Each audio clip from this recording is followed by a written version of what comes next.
How to go live on YouTube app.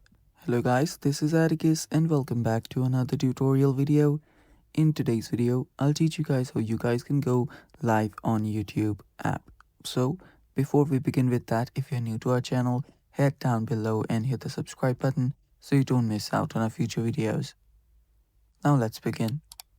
So to go live on YouTube app, first open up your YouTube app. And after you open it up, tap on the plus icon on the bottom tab bar.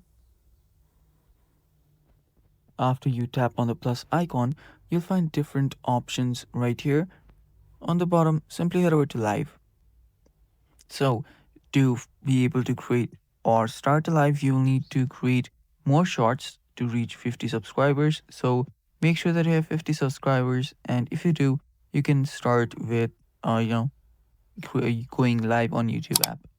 And it's basically that simple, guys. From this tab, you can simply start the play button and simply go live on your YouTube app. And that's how easy it is. Thanks for watching. Stay tuned for more upcoming tutorial videos and bye bye. Take care.